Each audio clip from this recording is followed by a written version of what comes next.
personally, I've not seen in my lifetime and never thought that I would see. So tonight we will be reflecting on a number of issues based on the theme, we have not gone this way before.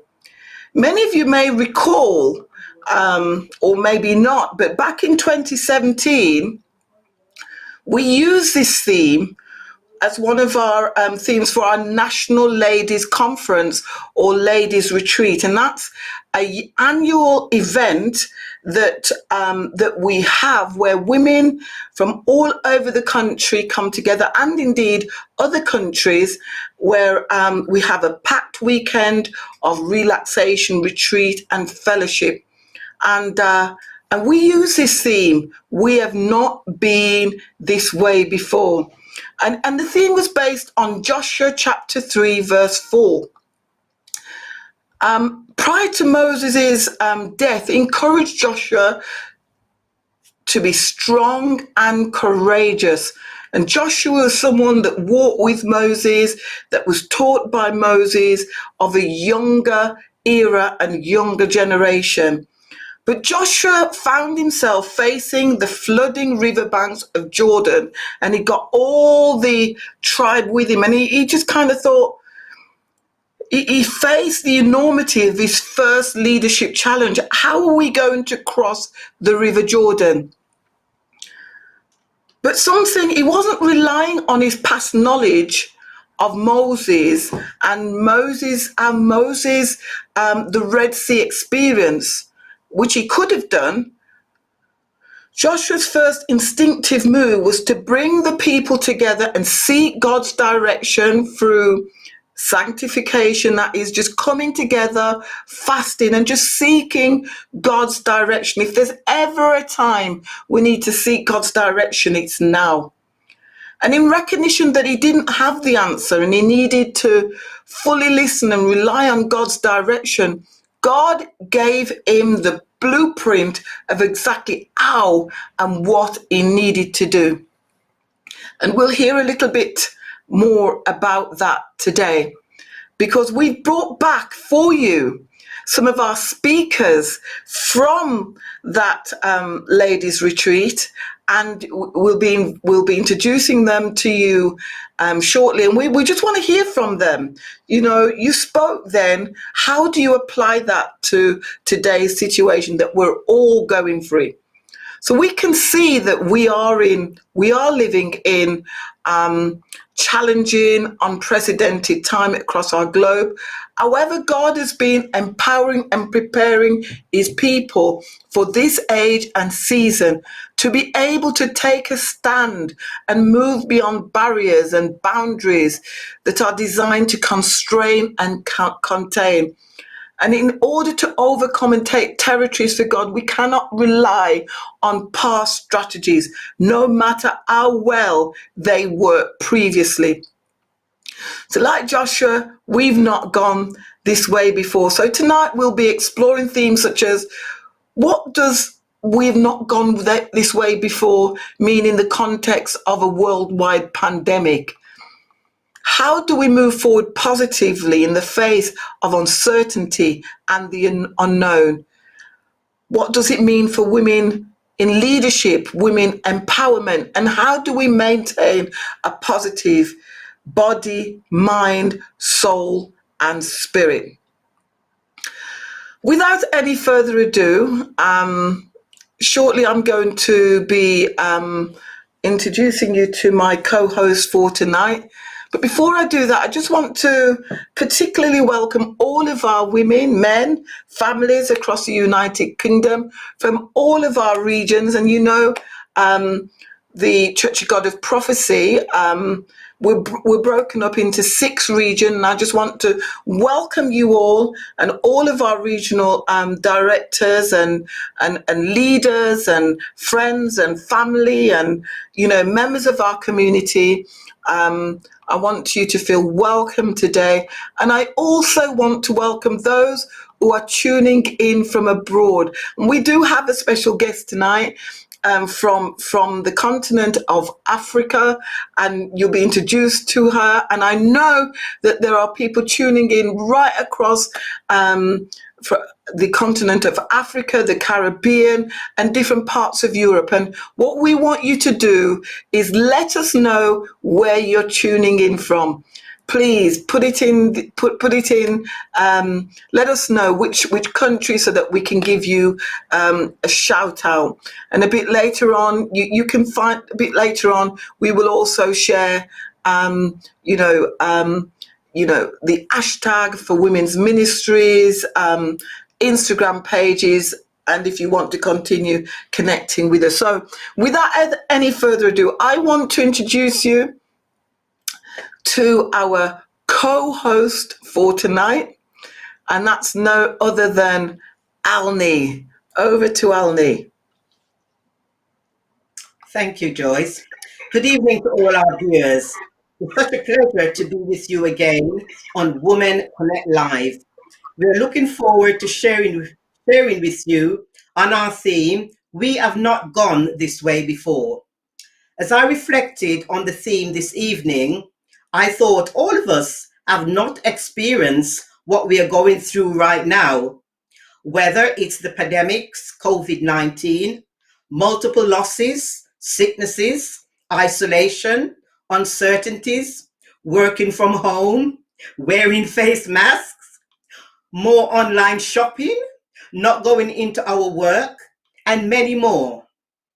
The fact that we have not gone or passed this way before, it does not mean we have come to the end or reach our destination. In most cases, it allows us to change our approach to things and life. Even though we were on a lockdown, but life still continues. Babies were still being born. Many frontline workers still had to go to work. Supermarkets and food was still available. Homeschooling for children. Parents had to learn new skills. It also opened opportunities for us to communicate and connect with other women on this digital platform across the globe more frequently, which is extremely good. Many Christians prior time have been increased and more intentionally. So even though we have not gone this way before, we've experienced new challenges. I am sure the discussion this evening would benefit and empower many women. So sit back and enjoy. And at this time, I would like to introduce our psalmist, Maureen Dennis. Maureen has been a Christian for most of her life and is the daughter of the late Bishop and Sister Dennis. Bishop Dennis was a pastor, and he was a very powerful singer in the 70s and in the 80s. Their influence has provided a strong foundation for Maureen, and they encourage her to sing for God. Maureen has been singing from childhood, but following a specific encounter with God in 2012 and life experiences, God changed the sound of worship in Maureen. Maureen's reason for singing is to do so prophetically under the anointing in order to change the atmosphere, to set those who are bound free, lift the oppressed, and bring healing. Maureen's view is to honor, to serve our home church, which is the Church of God of Prophecy, but also other organizations and artists. We welcome Maureen right now. You are here, moving in our midst. I worship you. I worship you. You are here, turning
our way in the wilderness.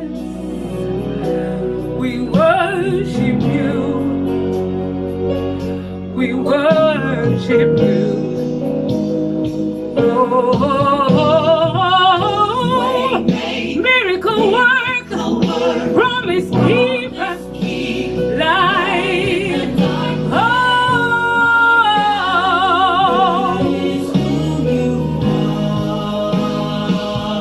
you are,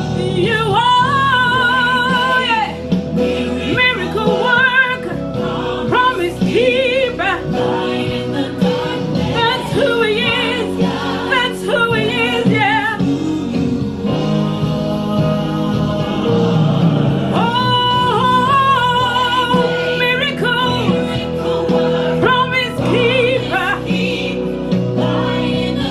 Yeah, that's who you are. And we thank you that you're making a way in the wilderness. You're making a way in dry land. Oh, that's who you are.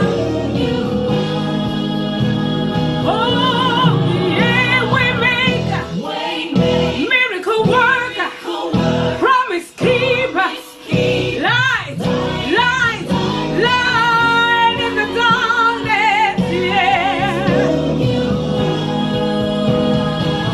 You're still doing miracles, miracle worker, promise keeper, light in the darkness.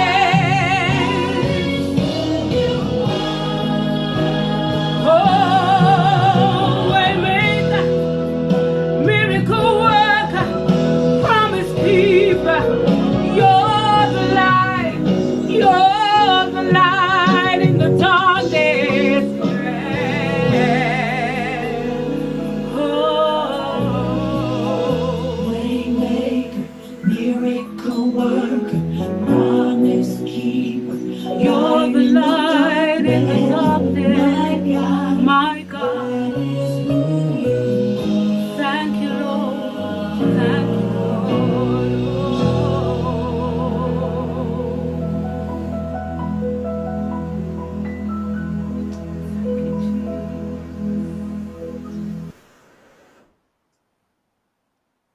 Oh, praise the Lord. Amen.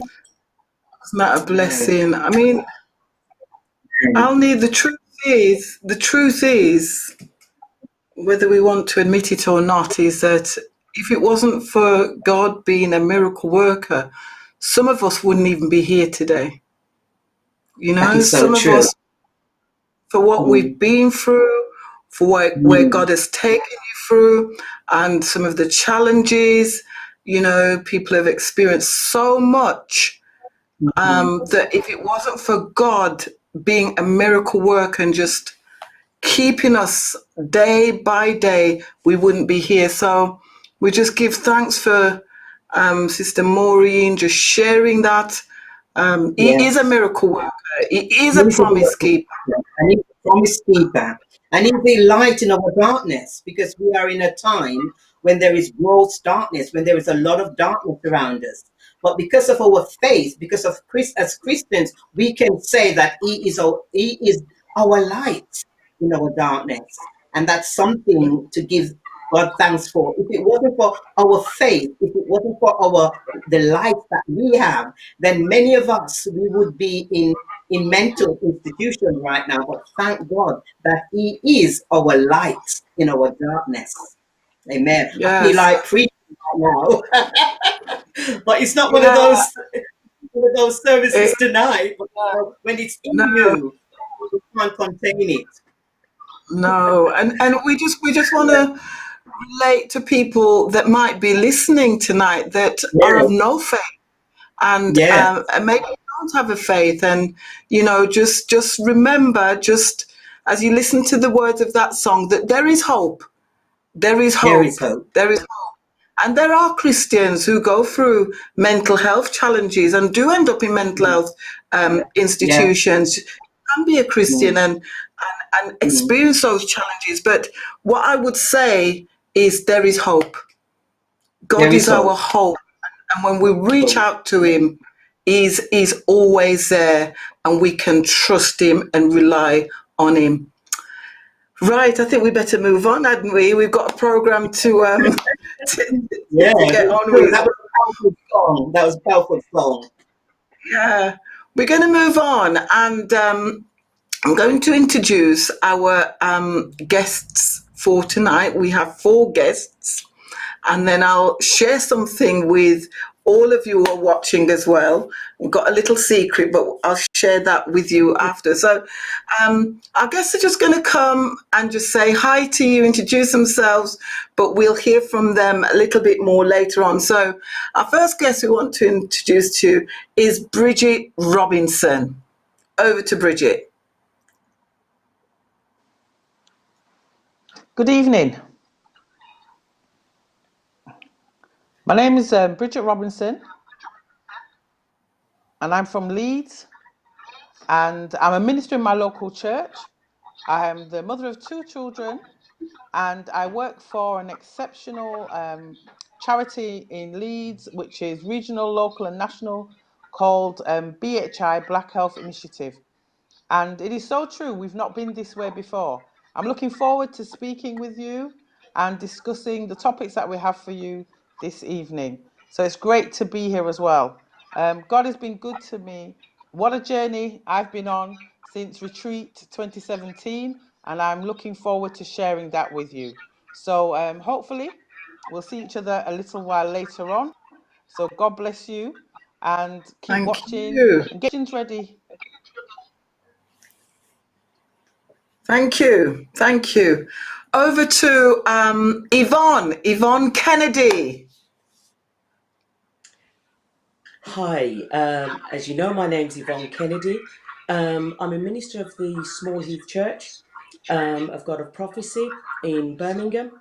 In terms of career, I'm currently a lecturer, but it's a recent transition. I was previously a probation manager, and so I've made that transition now into lecturing. So I am on my own personal route of not being this way before. So it's interesting to see the parallels in scripture and what I'm experiencing in my own life. And I hope to share some of that with you a little bit later.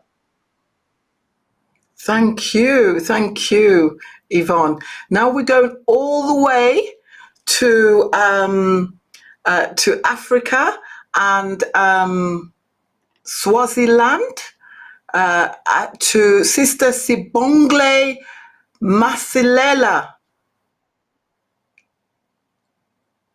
Hi everyone, good evening.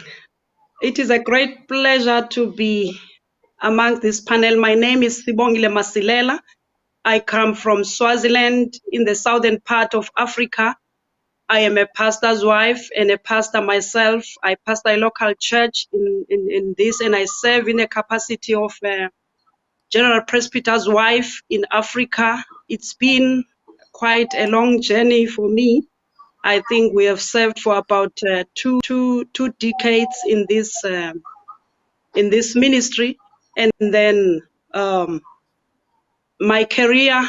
I've just retired from work, like in 2015, due to an accident that disrupted my spine. So I'm at home now doing business, and I'm married, and I've got three boys. 2 are abroad due to COVID-19. They cannot be home with us. We've got 1 who is with us now. We really thank the Lord for protecting them, and we're still praying for them to be protected as they come back home when COVID-19 is over. So this is quite a challenge for us, but we thank God that they are safe where they are. And then we love the Lord, and we thank God so much who has protected us in this divine assignment that He has given us in Africa, which is a diverse continent. It is a beautiful continent with its differences. So we really thank the Lord for serving His people, because He has put a lot of people in our hands. The continent is having about 1 billion people, and we are in about 39 nations. So that's how we are serving the the Lord. We would love to talk to you tonight about the challenges that are facing Africa, that are facing our journey, and how we are maneuvering and conquering what we are facing in the continent of Africa. We thank you for listening to us. Bye for now. Thank you. Thank you, Sibongile. And yes, we're going to go over now to Prisca.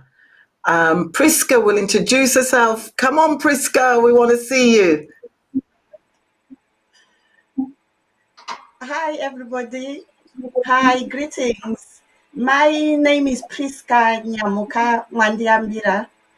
I worship in St. Albans, and that's Region 2. And my pastors are Pastor Lincoln Winter and Sister Madeline Winter. I love them so much. I will be speaking today about my relocation journey. As you can see, I'm from Africa, originally from Zimbabwe.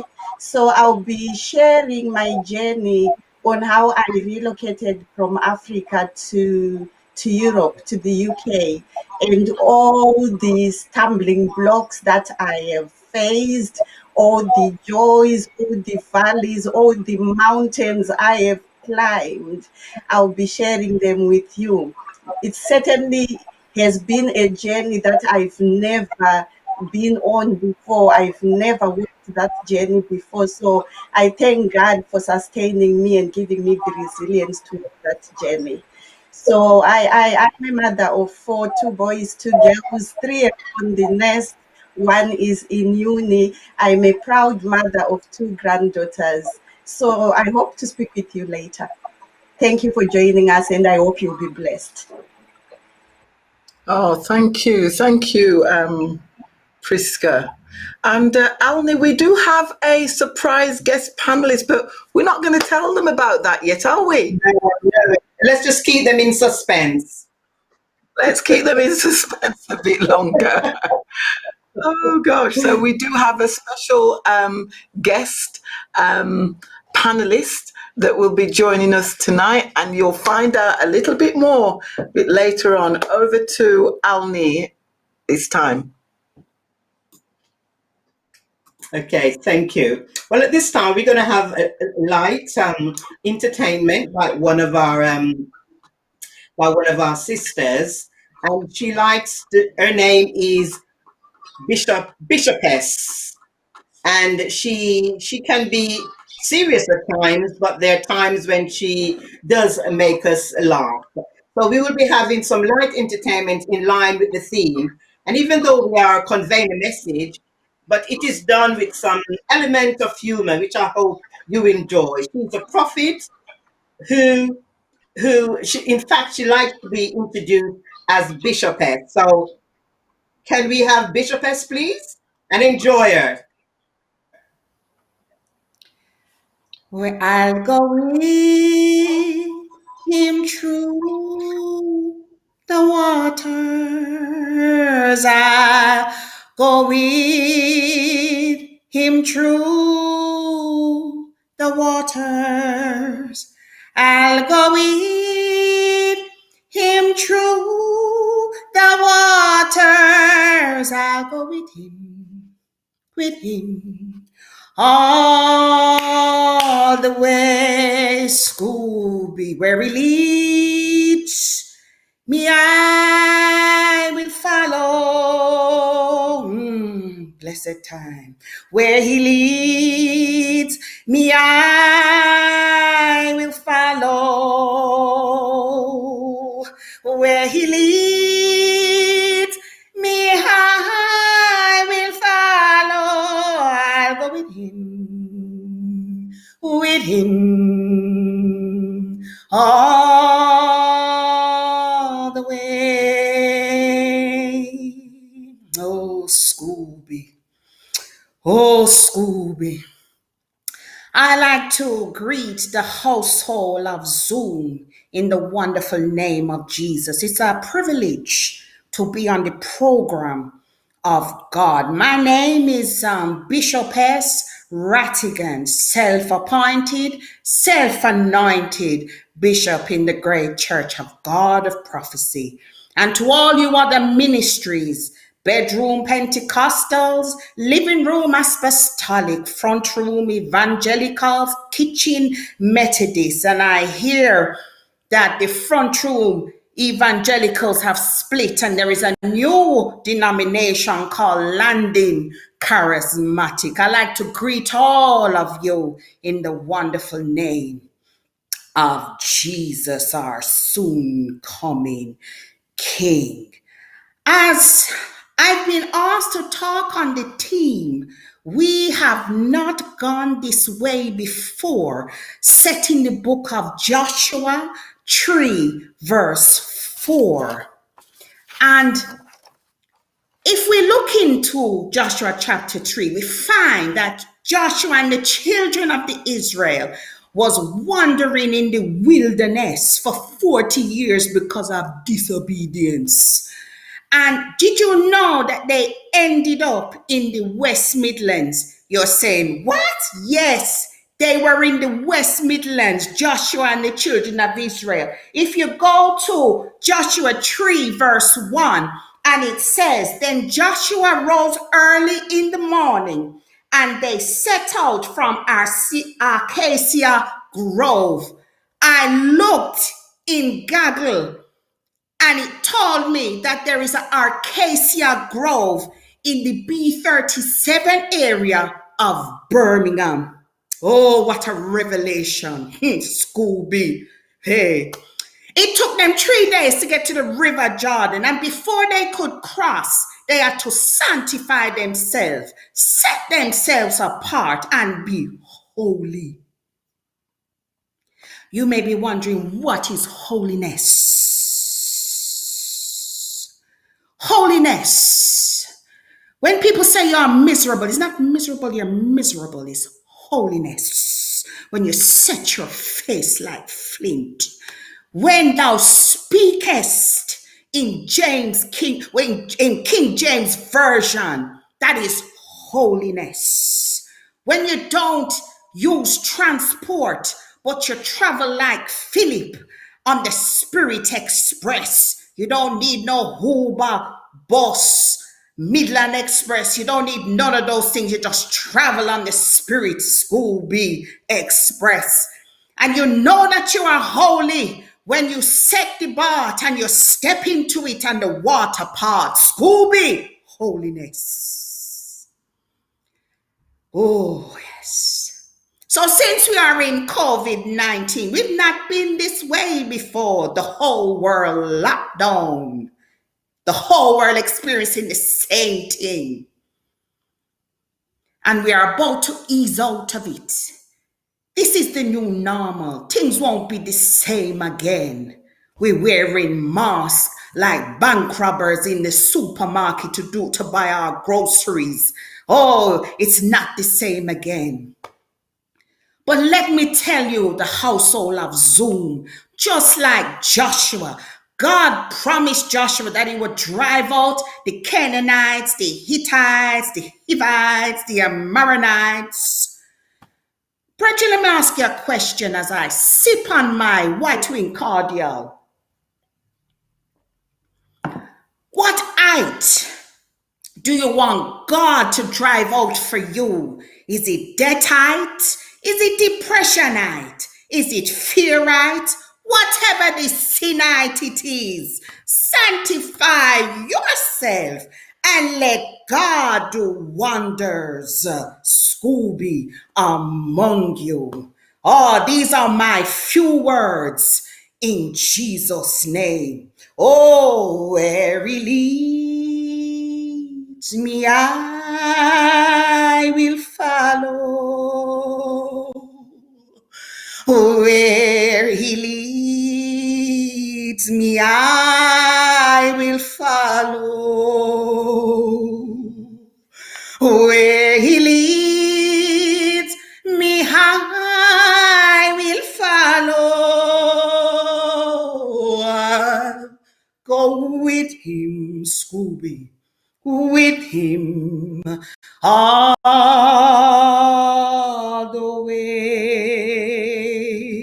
I'll go with him through, as we sing prayerfully, the waters. Oh yes, I'll go with him through the waters. Scooby, I'll go with him through the waters. I'll go with him, my, with him all the way. Oh, thank you, Jesus. Oh,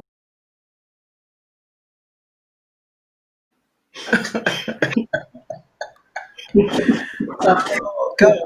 I tell you what, That Bishopess, I don't know if I've listened to anyone that is so funny, but yet there is such a powerful message in what she's yeah, saying.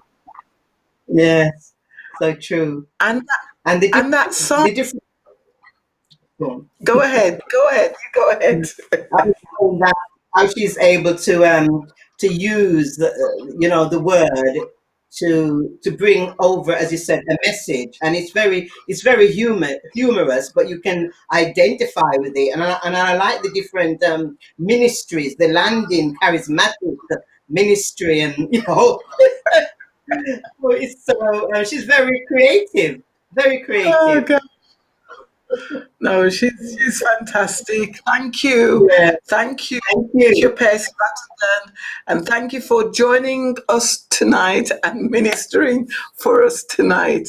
Thank you so much. Okay, we're going to move on with our program. And as we said, the theme is based on the theme that we used for the 2017 retreat. We're going to show you a clip from the 2017 retreat. We did show a bit of this last month, or it might have been in May, but you will see, I want you to listen and watch tentatively to, you will see some of our guests tonight, Yvonne, you will see Bridget, and just observe, because we're going to what was being said back in 2017, because we're going to ask the panel to relate to this as well, and then we're going to bring our panel together. Over to the clip.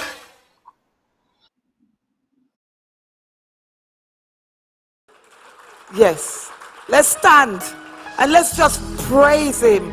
Just thank him. Whatever you know God has done for you, let's just worship the Lord.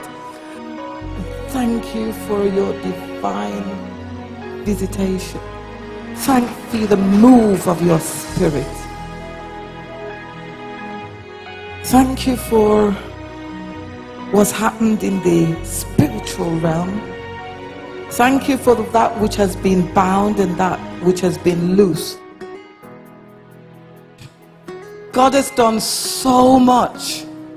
God has taken us on a journey through his words. We've been blessed, we've been uplifted through his words, through the messages, through the worship. Ladies, set yourself, sanctify yourself. Let there be a space. If anybody is blocking you, get away from them and let there be a space. Let there be a space. Say, give me my space. Give me my space. Because God is saying, sanctify, cleanse yourself, purify yourself, because you have not passed this way before. We've not been this way before, but we have souls to rescue. Let's get to know God through the word. We have not gone this way before, but if we get to know God through his words, it will take us to places that we have not gone before. Such a powerful, life-transforming atmosphere. To be experiencing that really lifts my soul and spirit.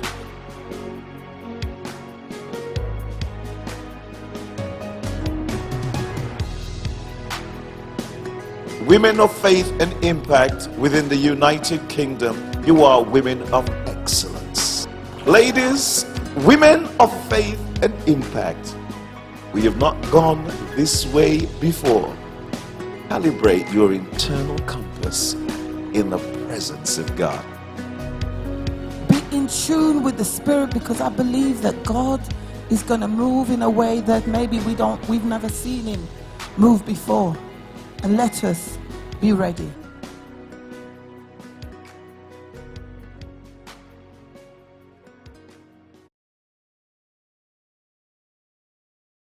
Bring all of our, we're not even going to have the discussion now, but we're going to bring all of our panelists together, our 4 panelists, and then we're going to bring in our surprise guest for tonight.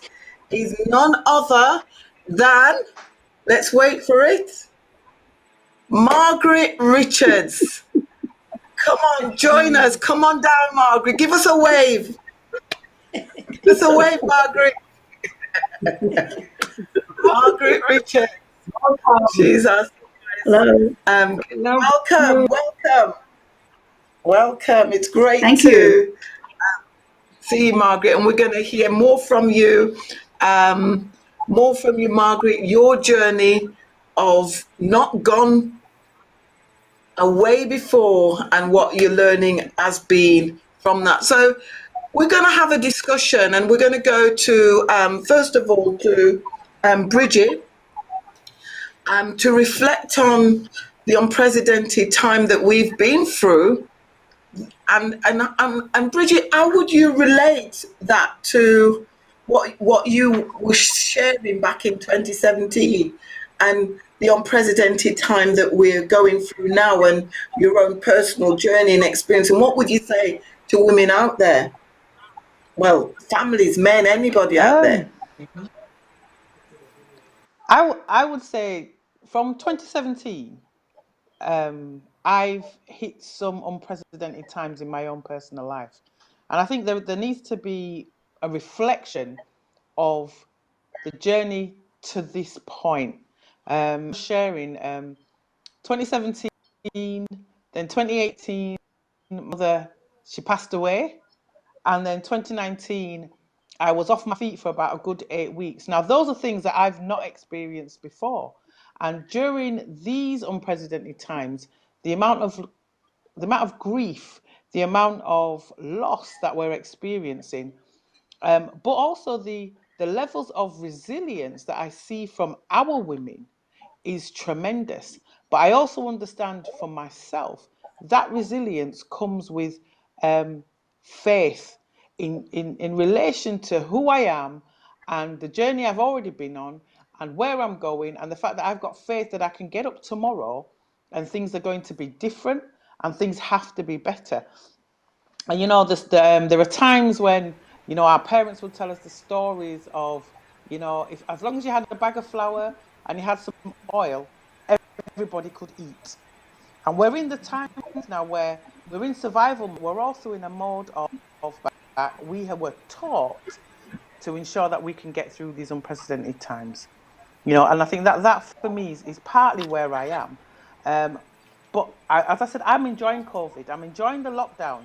I was sharing with some of the panelists that I've learned to sleep. I'm sleeping. But I'm also refocusing on the things that weren't productive and what I need to drop off coming out of this lockdown, as we call it, and spending time with myself, whom God has created, has given me an insight into who I am, which is really interesting. Sometimes there's a saying that comes to mind, that I'm looking at the man in the mirror, and I have to look at myself and ensure that I'm doing the best for me during this time as well. And rallying around with my sisters and connecting. I've done so much Zooming that I'm zoomed out, but I'd rather Zoom than talk on the phone. I need to see your face. I need to make sure you're all right, so I can actually connect with you as well. So that's part of this pandemic. Coming out of it, going into it, coming out of it, what am I learning about myself? You know, what am I learning about what God is doing for me?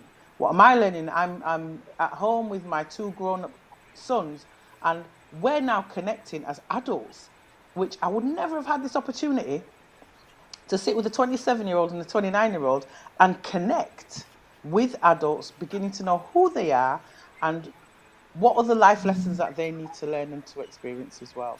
So yeah, it's, for me, I think it's an opportunity for learning during this time. You know, so that's what we then have to do, is what are we reflecting on, what are we focusing on, and also understand it's a journey to healing for quite a few of us, because there's been traumas that we haven't had the opportunity to look at or even deal with. And even coming into Black Lives Matter and that level of trauma, how are we dealing with those things? And how are we dealing with the wounds that we feel are healed, but we're realizing that we haven't actually, as women, been able to deal with things? We've just got up and kept going and kept going until your body actually then collapses. You know, I'm aware that I'm now vitamin D deficient because there's not enough sunshine. So I'm looking at coming out of this, and I need to find some sunshine somewhere, brethren. And so, you know, it's giving me time to think, okay, Bridget, you need to be out more, doing more. I'm not a hiker, so don't look for me in the hills, but look for me on the beach somewhere, getting my sunshine to make sure I'm healthy and being able to do what I need to do for those around me and for myself as well. You know, so that's kind of where I am at the moment, looking at how this unprecedented times has brought things to me. So yeah, I hope that's okay, Sister Joyce. That's Yeah. great, and just thank you. You know, what we've always said is that we've got to keep this thing real.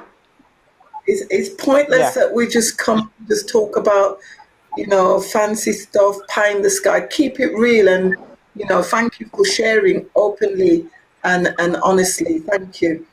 We're going to move to hearing from Yvonne at this time, and we're going to resist asking questions until you've all spoken, and then we've got Ali and I've got loads of questions that we want to. Over to you, Yvonne.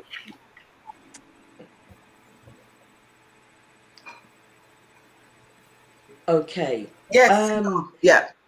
This has really been a time of really just challenging myself since 2017, and overcoming, I guess, elements of who I am, really, in order to have impact and make a difference. One of the perhaps most challenging times for me has been in caring for my father, who is really unwell.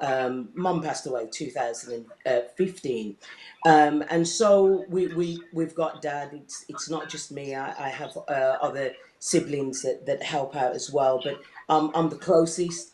And you know how it can be when you're single. There can be an assumption that you're doing nothing else.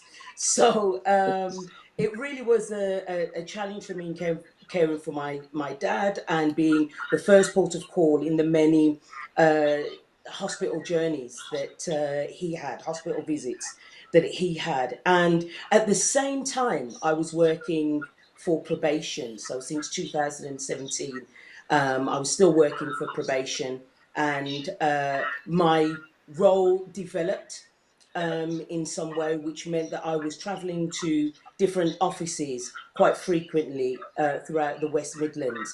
And when you're quite a distance away from home and you get a call that your dad's just about to go into hospital, and you're managing all that on a daily basis, it was a lot for me.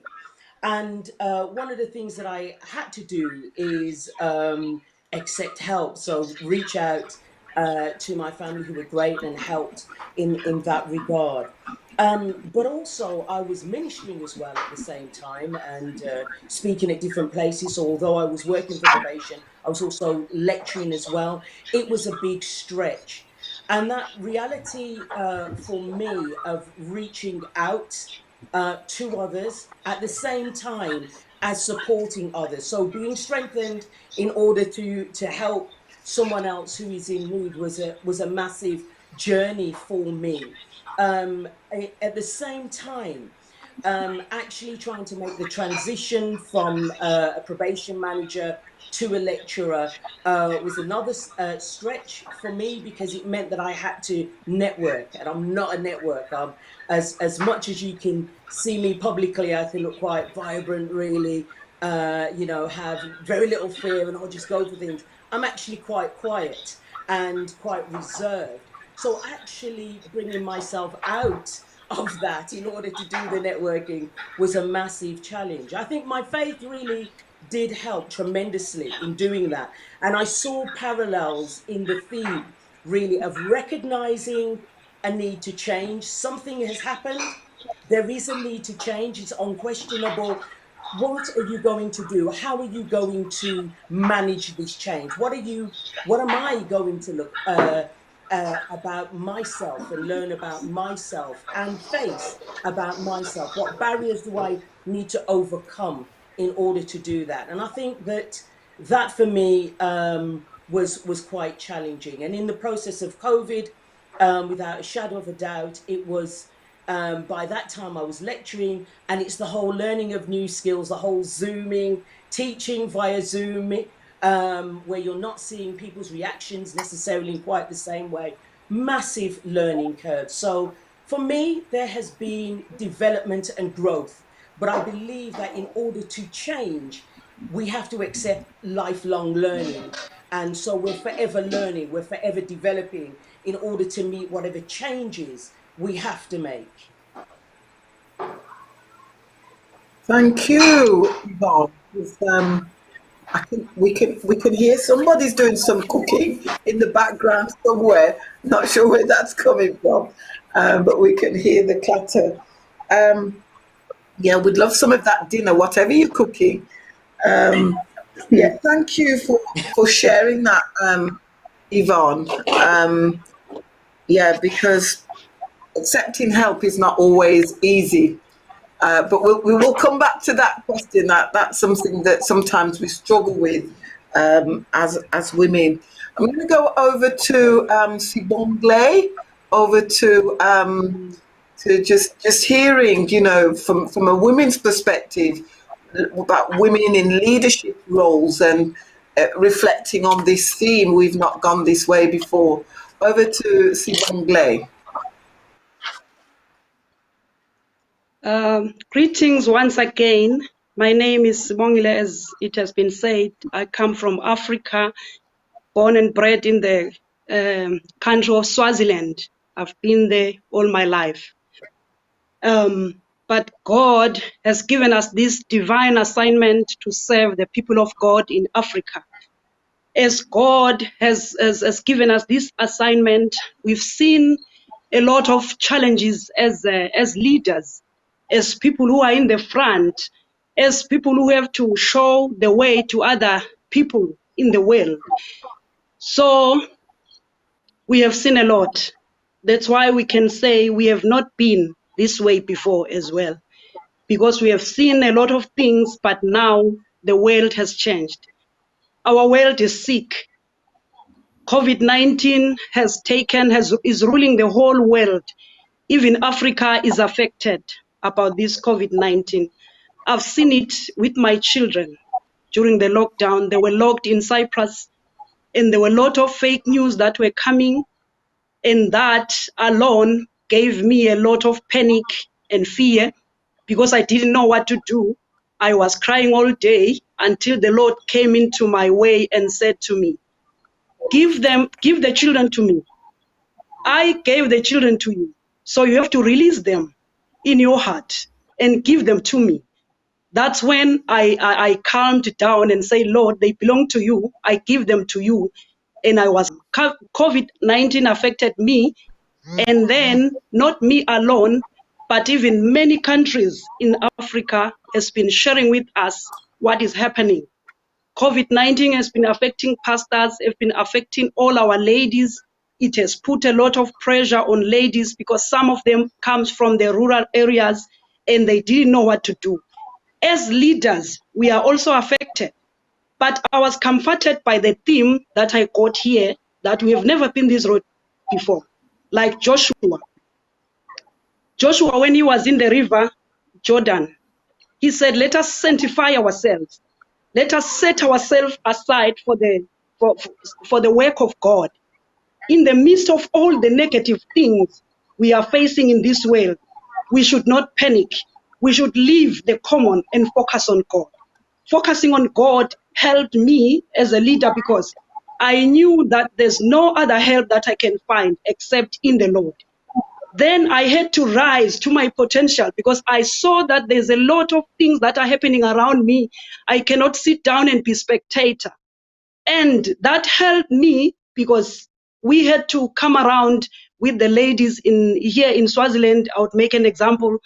We went for the city council because there was an outcry of masks. People did not know where to get these masks, and then we tried to connect those ladies who can source a mask, and then they did that for us. We gave it to the town council so that they can give to the vendors because they did not know what to do to help themselves during this COVID-19. As we were looking at COVID-19, gender-based violence came to our notice as people were on lockdown. People lost their peace and they were killing each other. We've seen women die because of this lockdown, because they didn't know how to live with their husbands.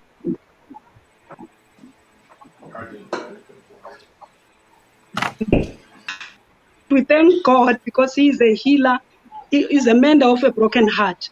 So we were like happy to see that God is healing us, although we are affected. Because even if you are not affected, you are infected with this virus. So we need God at this time. What encouraged me is that everybody is born with a full potential. It does not matter where you come from, color, race, or your skin. But I've learned that you can rise to your potential and you can rise and beat your humble beginnings. You need to realize your potential. This is what I've learned. This is what I've learned as I go through this COVID-19 thing as a leader. I've learned that you have to realize your potential and do exploits. Never be satisfied with your current situation. You have to take a massive action and stay persistent, no matter how difficult the situation. What else I've learned is that you have to open your ears to God's encouragement. God encouraged Joshua the way God encouraged Joshua. It gave him some time to exercise his faith and carry this assignment. Yeah. Then I've learned that do not believe what people say you cannot do. Believe what God say you can do.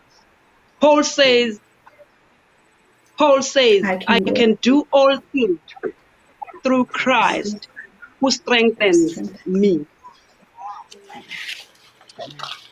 As I conclude, I would like to quote Maya Angelou. I quote, each time a woman stands up for herself without knowing it possibly, without claiming it, he stands up for all women. The moment you stand up for all, you will learn to work with leaders. As leaders, we have to learn to involve everyone because it's not a one-man show. When we work in this ministry, we need to involve everybody. Even if we start small, we have to communicate our vision and then make it known. If we make our vision known, everybody will join and come into the ministry. We need to inspire people. Sometimes it's not an easy yoke, but you encourage them to catch the vision. And it calls as a leader to instruct sometimes. When you instruct people, you need to provide them with the learning opportunities. But if you are not trained yourself, it becomes difficult as well. These are the things that I've Yes. learned as I Yeah. work, and I've learned that you have to instill some team spirit and encourage people to work in teams so that they can win. You have to intercede a lot when you are a leader, because by praying you are saying you know your limitations and acknowledge that through prayer God will help you. This doesn't come easy. You need to feed yourself with the word. Like Joshua said, this book of the law must not depart from your mouth. You shall meditate on it day and night, so that you may observe to do according to all that is written in it. And you will make your way prosperous, and you will have good success. I pray that God may give us success in all the negativity that we have, in all the hard things that we have experienced in Africa. I've said that we have experienced gender-based violence, we have experienced poor education system, and then we are experiencing diseases because of the poor health systems. And sometimes we cannot be able to respond to some of these things, and we need some help from the Lord. So I really thank you so much for your time and for listening to us, and Thank God you. bless you all.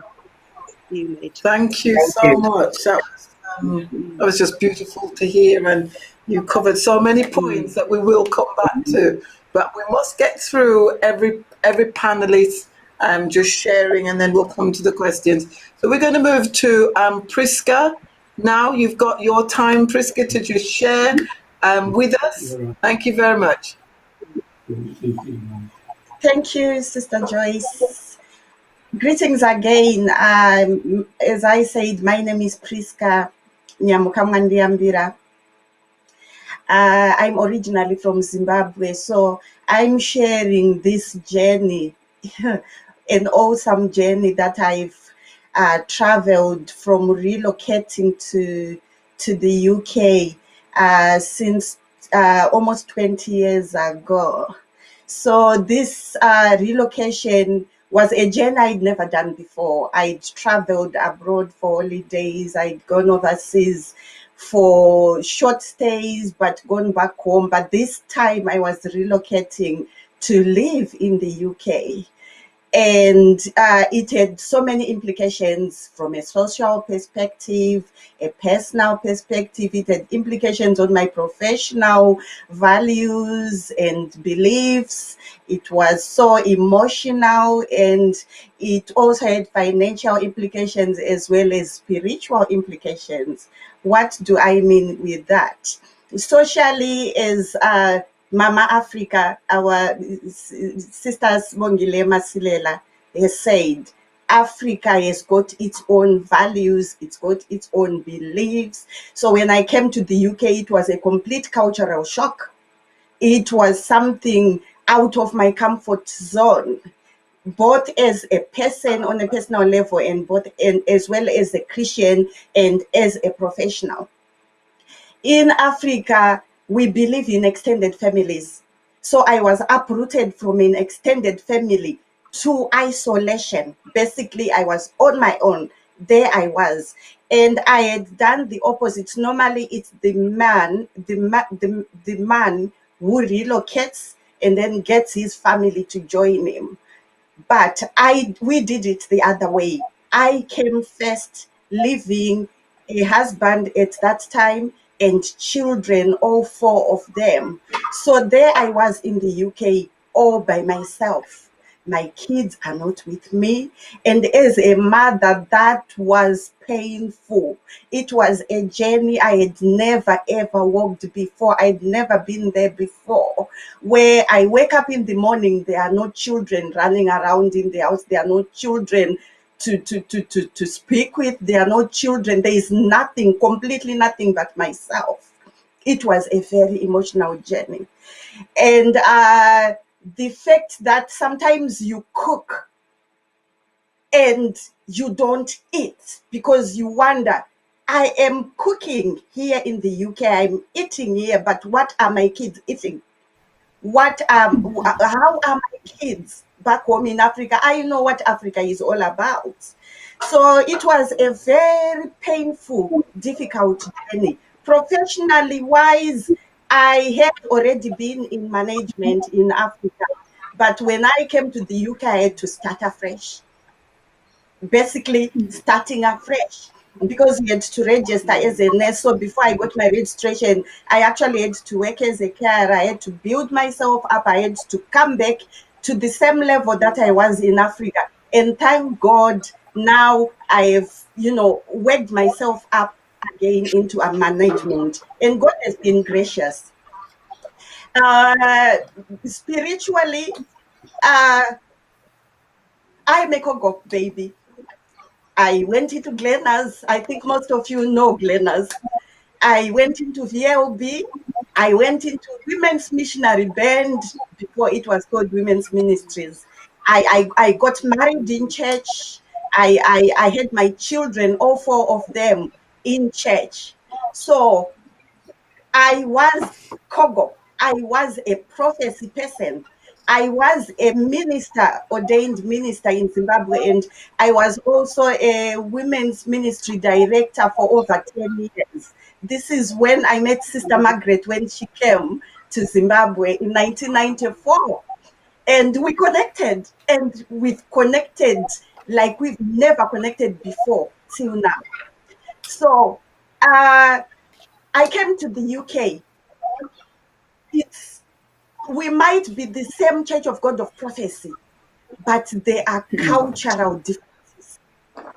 Culture, Yes. like Mama Africa was saying, in Africa, you are supposed to, there are some values and beliefs that I am not going against. It's our culture. But it's totally different when you come to a different area. But I just want to thank God, because in Africa, COGOP is like a family. It's like an extended family. And when I came here, for a while, I was basically on my own until two women connected with me. And that was Sister Wow. Geraldine Boyd and Sister Margaret Richards, who connected with me after 10 years of being in Africa. And they embraced me. And when I started coming to COGOP UK, I felt the love. I felt the familyhood. I started feeling the fact that I wasn't on my own. So in that aspect, God was gracious. God was faithful because I was not on my own. After 4 months, God made a way for my husband back then and my children to come to the UK. And I thought things were fine. We got the kids into school. I was doing well at work as a nurse. Now I was in district nursing, and everything was moving well until, lo and behold, my marriage broke down. Yes, it happens to Christians, and it's happening to churches. It just doesn't happen to people who are not Christians. It happens to us too. God allows for a reason, and I think the journey that I have walked since 2006, when my marriage broke down, to now, I have been edified, I've been strengthened. As a women's ministry director in Zimbabwe, I was leading single mothers as a married woman. I was leading widows. I was leading single parents. And now I was walking in those shoes, painful shoes. That's Yeah. resilient, because if you are not resilient, you can actually break down mentally. But again, uh, God, God is gracious, and his grace is sufficient. That's all I can say. His grace is His sufficient, grace, and it it manifests really, more in your weakness. And this is where I was, in my weakness. And I have been able to walk in that journey. I took all my children through university. The last one is in university. I have walked that journey by faith. It has not been easy. I've climbed mountains where we've been happy. I've walked down in valleys where I've knelt and I have stayed in my prayer closet for God to lead me, for God to be my umbrella, for God to be my protector. And in Joshua, they were told to keep a distance from the ark. But one key thing I learned from Joshua chapter 3 was the fact that they were told to follow. And that is a key word, follow. If you go ahead, you are leading it, the blind leading the blind. But if you follow, you will know the way because you've never walked this way before. So my faith Yeah. made me to sustain this journey. Then came the pandemic. We have been socially distancing, we have been separated from families. I have not seen my children. The first one has only come back today. For 3 months, I've not seen my grandchildren. Though that's very emotional, that's very painful. There have been implications at work with the Black and ethnic minority connotations. We are more at risk of the pandemic. But you know what? Yeah. God is our protector. He I have been is. protected in my journey. God finds ways of protecting his own. We are not saying those that have passed on, God has not protected them. But when time has come, time will come and somebody can say no. But we thank God for a time such as this, that we are sitting here and still connecting with each other in flesh and in spirit. The Thank pandemic you has very much, also, Prisca. Prisca, I'm going to have to stop you there. You're doing so okay, fantastic. But I'm going to have to stop you there. And we will hear more from Prisca afterwards. But I'm going to have to okay, stop you there and move us on okay. to, we will come back to you and we will get some more questions. But I must move us on to Margaret at this time. Just, Margaret, can you introduce yourself? Because there might be a lot of people that don't know you. And then could you just share with us for your 4 minutes? Thank you. Okay, I'm Margaret Richards, as has been said, the wife of Basil, or Bill Richards as he is known. I'm a retired nurse, public health nurse. Since 2016, I worked as a health visitor previously for about 23 years, and in the health service for about 43 years. I've been a missionary to the continent of Africa, first to Ghana. Then, because we couldn't secure our residence permit, had to go to Liberia. But in Ghana, we stayed for about 10 months.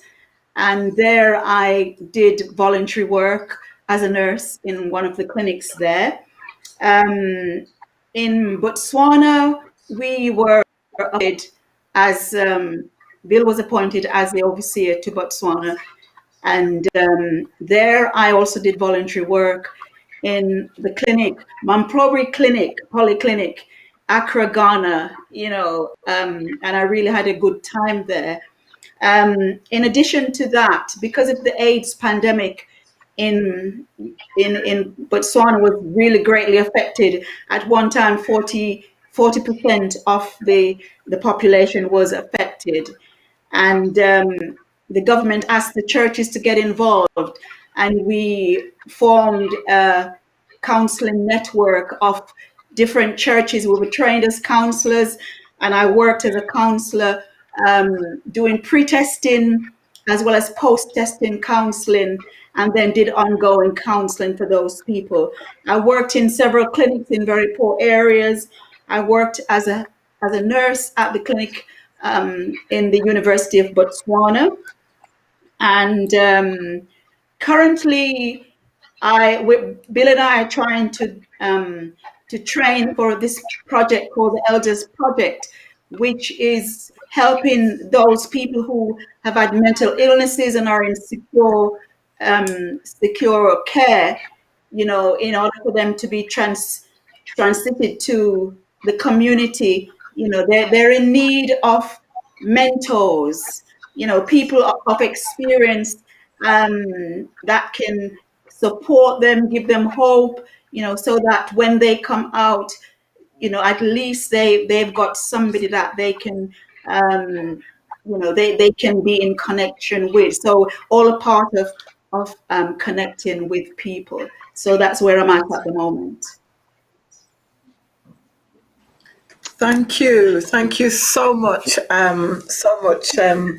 Margaret. And I absolutely know. I mean, Margaret's got a powerful story, and I've known Margaret for some time, but I didn't know the story. And you know, please put it in writing and share it, because I do want to start off with a question to you, Margaret, because when I read a bit of your journey, and you actually went into ministry. When I read your story, you both yourself and your husband felt that call to go abroad on missions at the same time. You were not in the same place, but you felt that call. And we've heard there's a lot of themes from the questions of how people have got up, made that transition.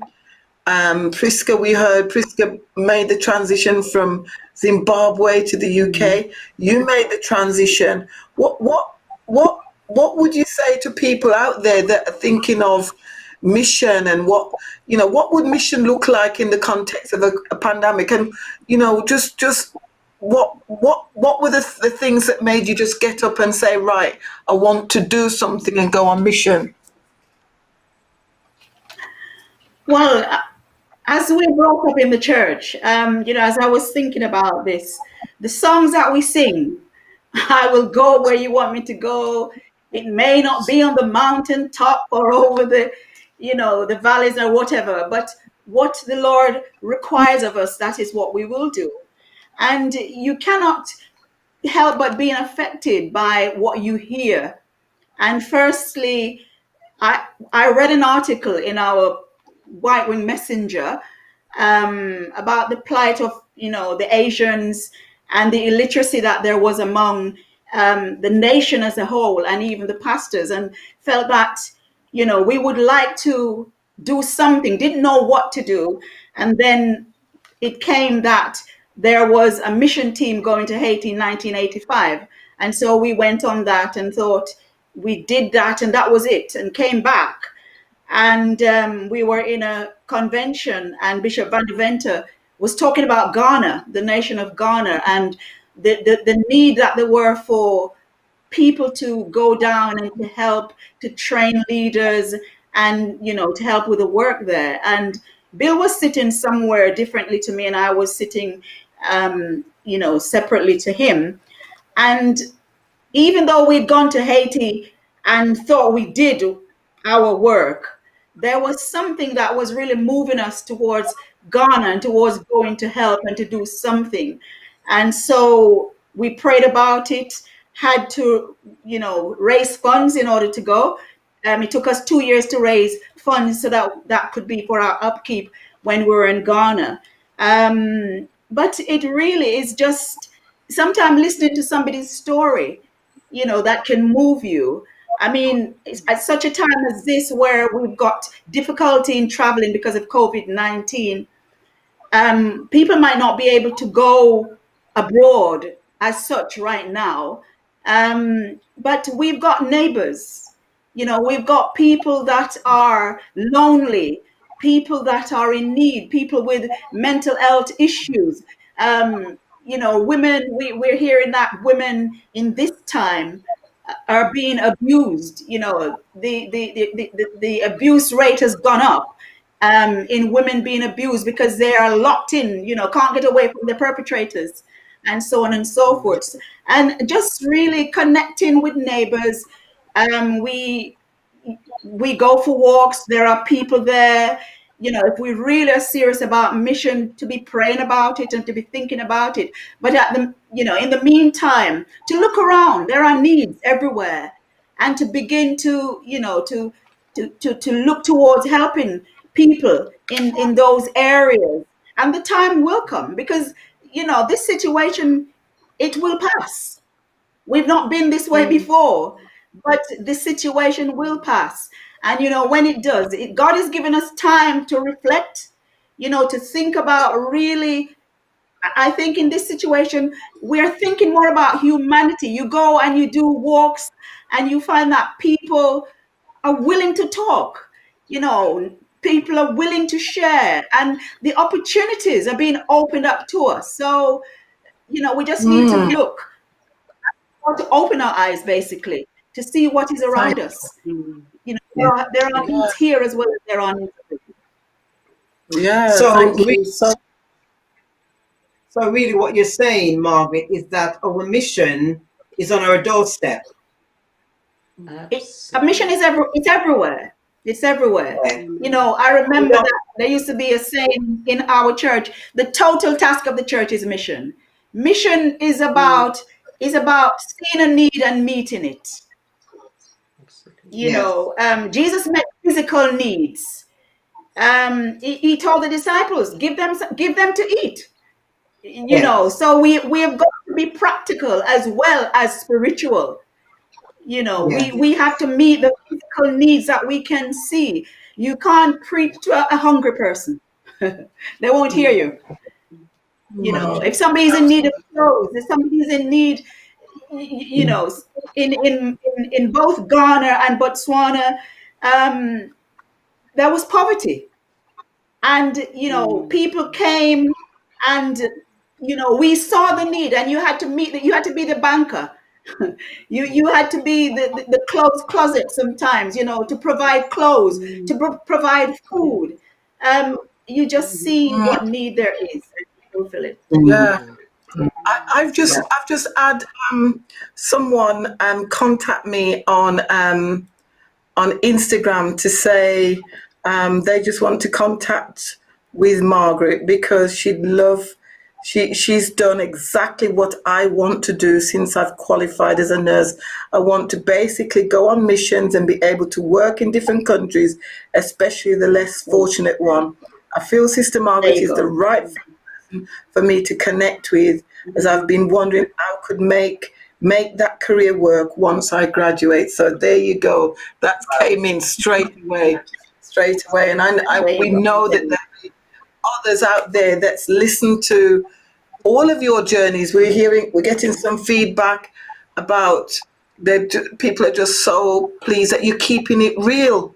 You're just keeping it real. And I just wanted to come back to Bridget.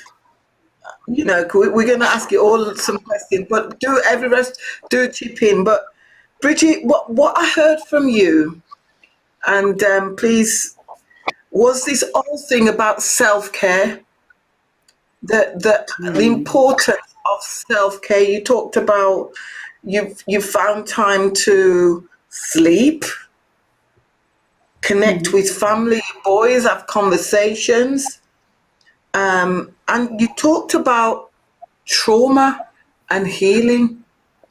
Sometimes we've gone through stuff and we think it's dealt with, but actually in this time gives us time to just deal with some of the trauma and some of the stuff that's gone through. And I think that's a key message when we think about we've not gone this way before. How do we encourage? What other tips do you have for people out there around self-care? And if there's anybody else that wants to chip in, but I'm directing this to Bridget. I think for me, it's about taking a breath and taking a proper breath and being able to breathe, but then being honest with yourself and those around you that you're not coping. And I think, like Yvonne was saying, I've had to learn to accept help. And when somebody can look at me and say, Bridget, you're not doing well, I've got to be honest about that as well. And a conversation that I've had recently about George Floyd was what the trauma back to me was when he called out for his mother, and my mother has passed. There are points recently where I am at a place where the only person I've ever wanted to speak to was my mother, and not to be able to do that has made me realize that as much as she passed in 2018, that level of grief and that healing is not over yet. And I think as women, what we're good at doing is walking through situations and looking good, acting well, and we keep going. And we call that True. resilience, and it is resilience. But there comes a point where you have to look at yourself and say, I don't like this, I don't like that, and I need to do this, and I need to do that. I've got a good friend and my manager who I work with, and there was a point where she said, all right, Bridget, let's go for a spa. Now, it's not something I do normally. I don't pamper myself. I don't go for a spa. I've even joined a club where I've got a spa, there's a jacuzzi, and I'm making a point of going, because if I can't function, I can't help anyone else. I can't do what my purpose is and what my destiny is. And I think, and I will say this, I think as women who are black women from a black heritage, what we have been taught is to keep going. I watched my mother come home from work and drop her bags and start to cook. And when I got married, that was that's what I first used to do. And I'll be honest with you, there came a point when I came home, my husband at the time, he was at home, he looked at me and said, what's for dinner? And I said, you can't be hungry because you've been here and you've not put a pot on. So I sat next to him and I had tears. And I think from that, there was a switch in terms of, we're in this together. And as women, even within families, you're in it together. And you've got to be able to look after yourself and be able to take a step back and say, I can't do this. Or tonight, I'm not cooking. Or tonight, you know what?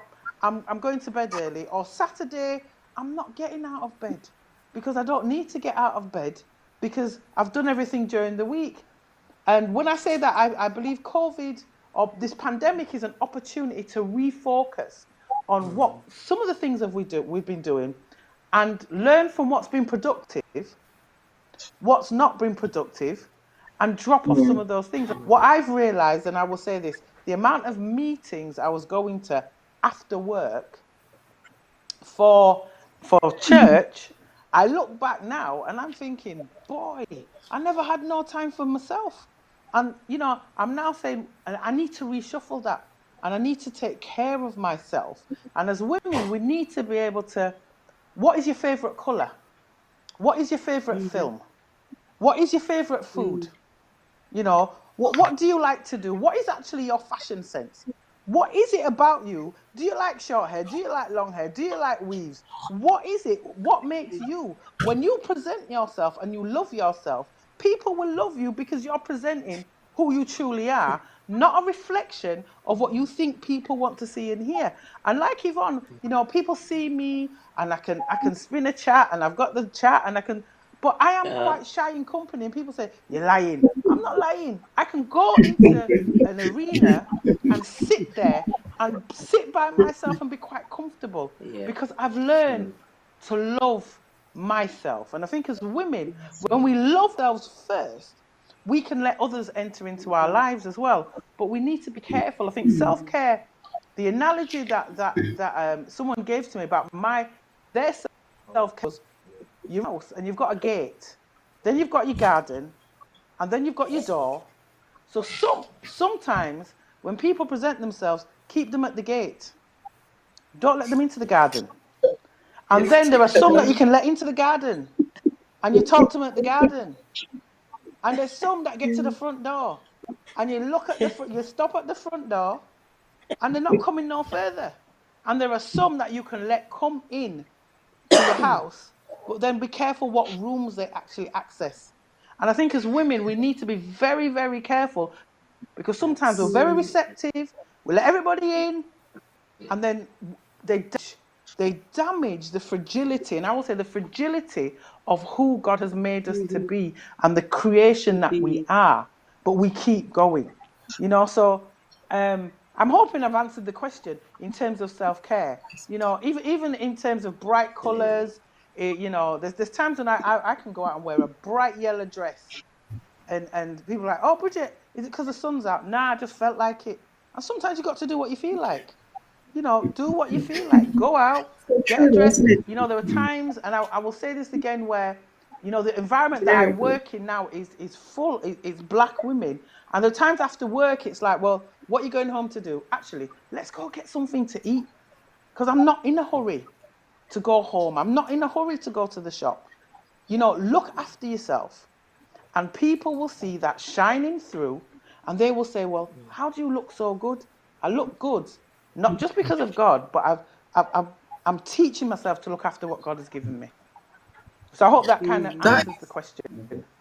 that is so powerful, and what I would say to anyone that's listening right now is get a book, get a notepad, yeah, and start putting some of your promises to yourself. What you promise Yeah. yourself to from a self-care point of view. Because if you don't look after you, who do you expect to do it? So take some tips.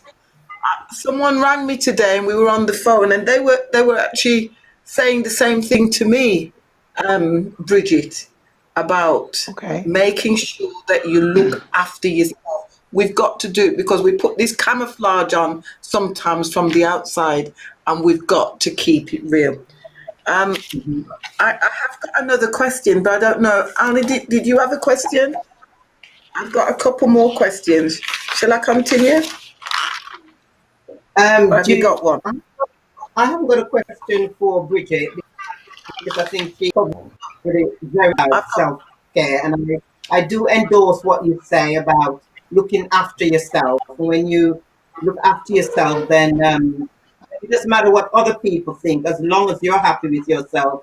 Well, that's good. So I haven't got any question. It's just to endorse what she's already said. But I have got a question for Yvonne when it's time for yeah, you. please go ahead, please. Um, Yvonne said that she's a shy person. I think all of us around this table, apart from Margaret and Joyce, are shy. But you know, you don't look shy at all, Yvonne. But you shared something about having a very challenging time and having to care for your father who was unwell, and you know, with all the regular hospital visits and with your job, and also because you are a single person, there is that assumption that you're not busy, and that's so true. Sometimes we can have that perception, you know, you're not married, you haven't got a husband, you haven't got any children, so you must have a lot of time on your hand, which sometimes that's not the case. So the fact that you were able to share that it was challenging, but you said that you had to reach out for help. And did you get the help that you need? Because you said you had to reach out. Did you get the help that you need? And how did you feel when you received that help? Yes, most definitely I did. The reaching out that I had really was, well, I reached out to my family first of all, and a very dear friend, and without a shadow of a doubt, they responded to my request, and it was just really just thinking about practically how we help dad still at home, and so there's a number of things that we needed to do to keep him secure and well taken care of. So yes, they did rise to assist, and I wouldn't expect any different really from my family. But it was just a process of recognizing that you've got to that stage and you do need to have that conversation, and just acknowledging that that isn't a failure. Actually, No, no. it's strength to be able Yeah, to act for yes. that. But quite often, you know, you can feel, I guess, in a sense that you're failing and you're not living up to what you ought to be doing as a child, as a parent, as whatever. But thankfully, my family and close friend were there, and it's a very different scenario now.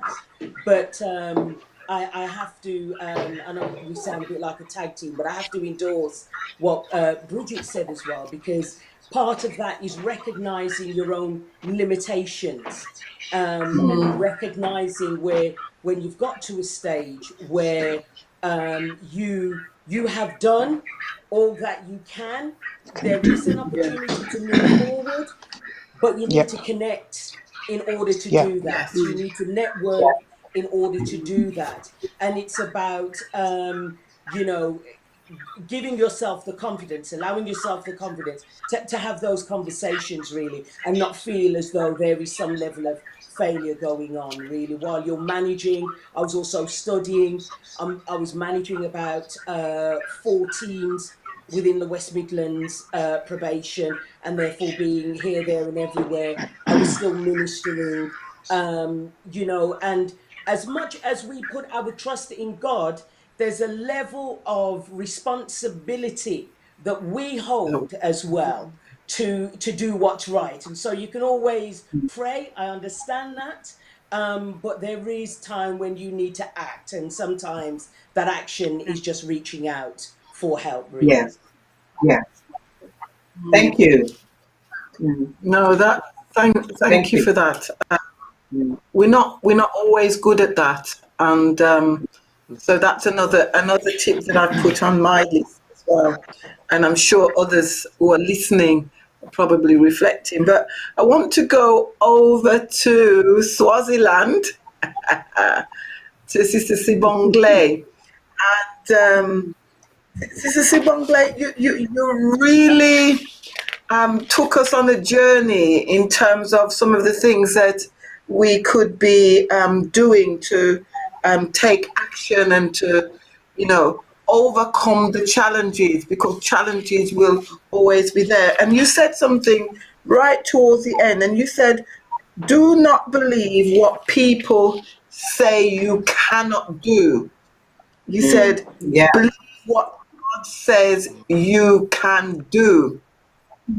And I just think that's such a powerful statement. It'd be helpful to just elaborate on that, because, believe what God says you can do rather than believing what other people say you can't do. Yeah, on that, which is sort of powerful. Okay, many a times as people, people let other people down in many ways.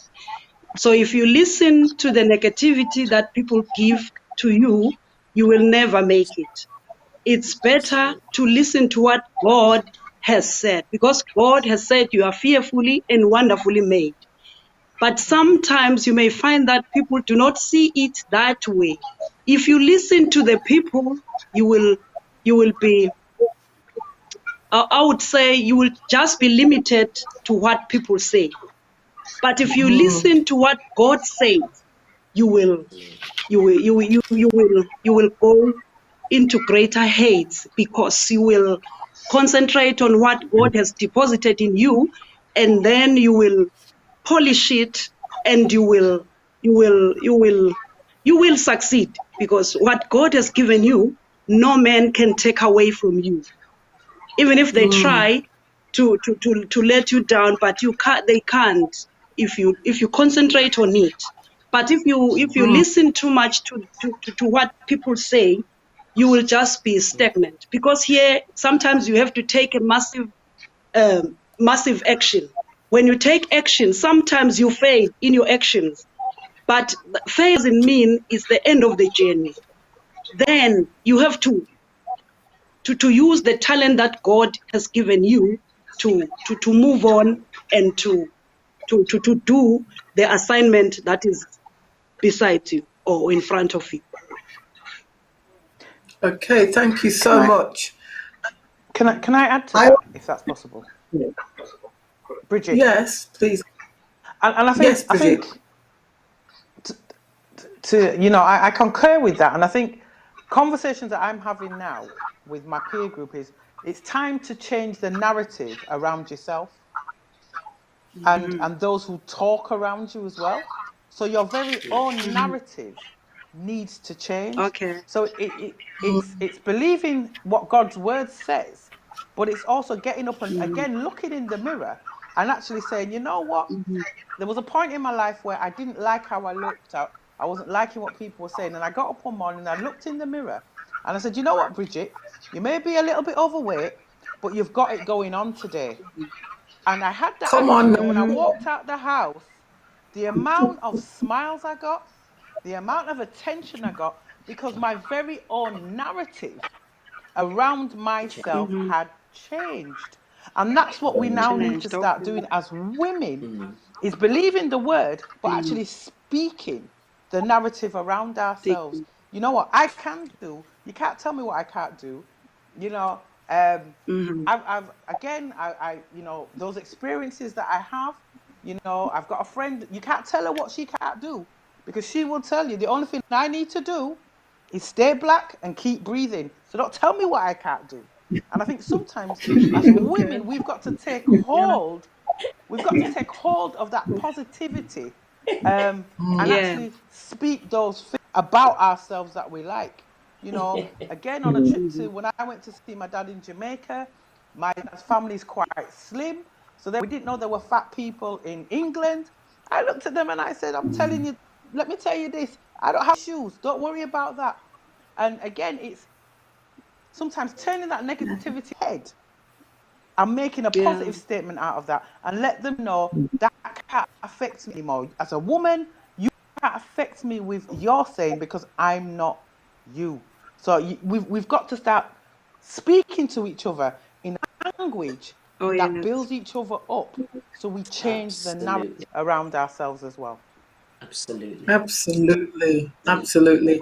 Prisca, well, I want to come back to Prisca because Prisca, you shared your journey and it you shared some of the real life experience of that transition coming from Zimbabwe to the UK, having to start from scratch again and build your training up, and then having to go through a divorce. And, you talked about life after a divorce as well. You've not been that way before, but one of the things you said, some of the stuff that we go through, I want to ask you what kept you going, because you said sometimes these things can break you down. And there's a question that came in from the audience that said, mental health appears to be a to-be subject until recent years. How is the church addressing the unspoken depression and anxiety that's been laying under the radar? So you shared your journey. What helped you to overcome some of the challenges and maybe depression and feeling down? What helped you? And then I'll ask for other comments. Yes, definitely mental health can be an issue, but uh, one has to be resilient. You just have to be strong and you just have to run. It's a race. You have to run it with grace. And one thing that really helped me through this journey, through the pandemic, through the Black Lives Matter issues, especially through the journey that I've mentioned, is forgiveness and letting go. And also the fact, three pillars that have really kept me going are serenity, courage, and wisdom. We all know the serenity prayer that says, God grant me the serenity to accept things I cannot change. So once you know there are things you cannot change, You learn to live with them, but you find ways of surviving, of being resilient, of walking in faith. You need courage as well to change those things that you know can be changed. So, most single mothers or divorced people will live in pity parties. They will live, feeling sorry for themselves. But once you know that you are where you are, you need to lift yourself up. You need to surround yourself with people who can uplift you, people who embrace you, people who support you, people who give you a shoulder to cry on, people that you can connect with. Connection is really important, and it is amazing how many issues in life become manageable when someone is surrounded by people with a common purpose, and people who love you, people who support you, people who empathize with you, and people who are protecting. But you also need wisdom in this journey as a single mother, as a single person, as a you know as a Christian woman. You need the wisdom to know the difference between things that you can change and things that you can change. um, Wisdom really reflects the ability to use experiences and knowledge and good judgment. And as Christian women, faith, walking that walk of faith, believing in yourself, like all the other panelists have said, and believing in God to give you that strength to carry on is what has sustained me through this journey.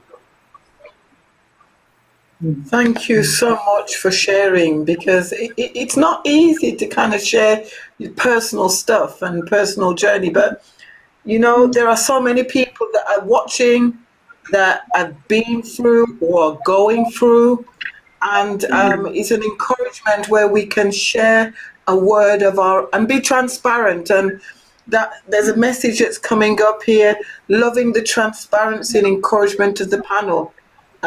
So what I'm finding, when we're open and honest about what's really going on, it gives license for others to be open and honest about what's really going on for them. So, thank you for sharing.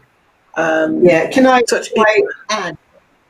Can I add, Joyce, that our thing is we have not gone this way before, and there are many who are listening who have not gone down the route of divorce. But here we are saying, well, somebody has, but there's still light at the end of the tunnel.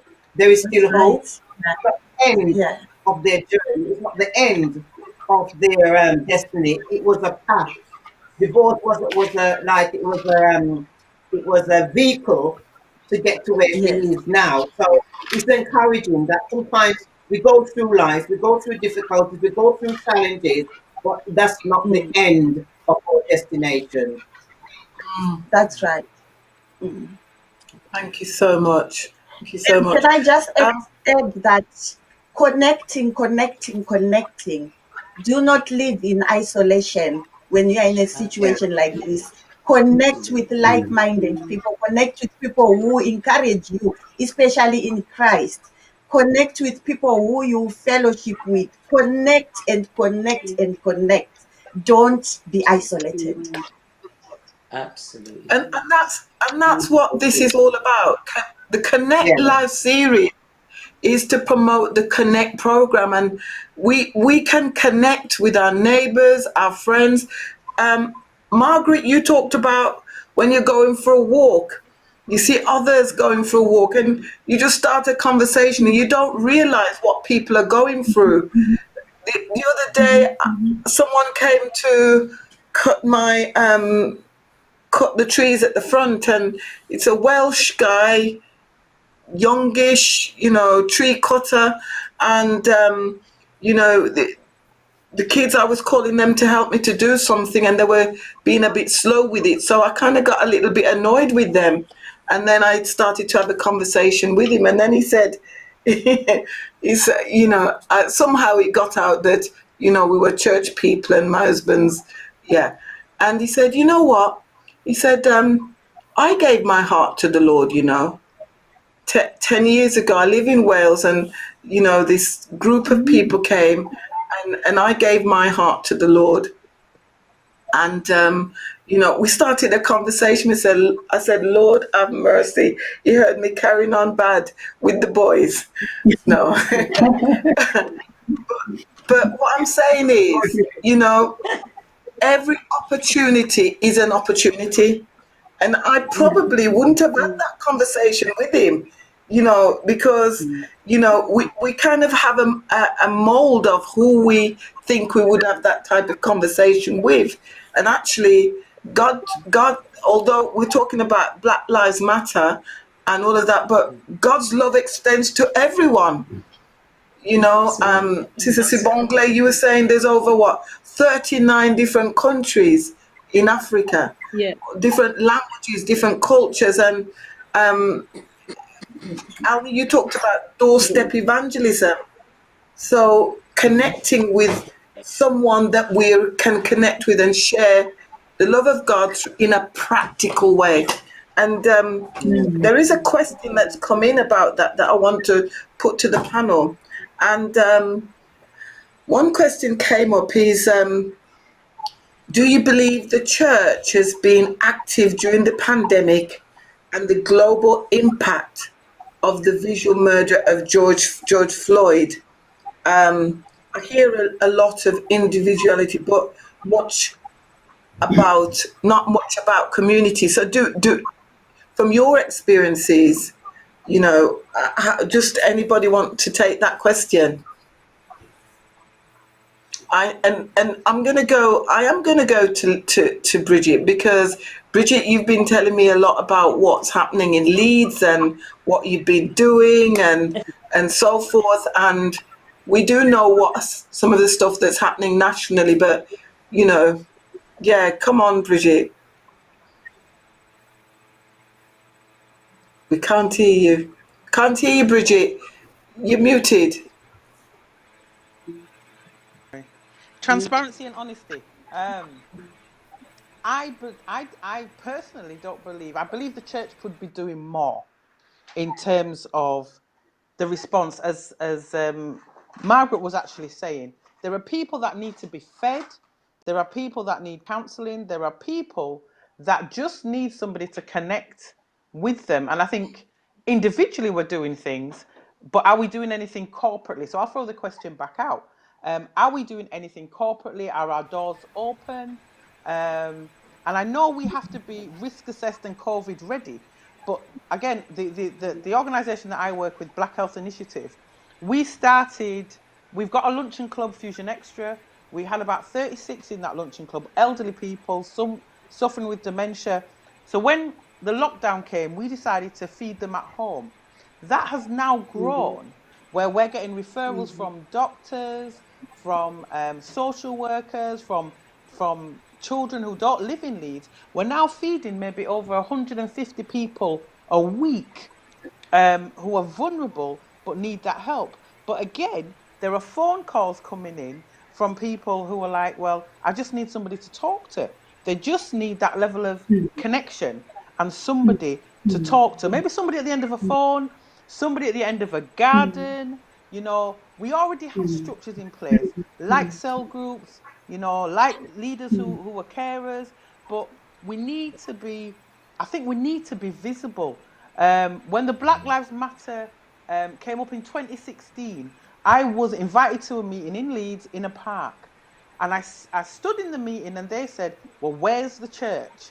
And I put my hand up and I said, I'm here. What is it you have to say? And they made they made a point of saying, well, the church is doing this and they're getting that. And I said, hang on a minute. I said, the church is not just there for your christenings, your weddings, and your funerals. We are a resource beyond that. But we then need to make ourselves available for them to actually approach us as well. So, maybe it's not an answer corporately that people want to hear.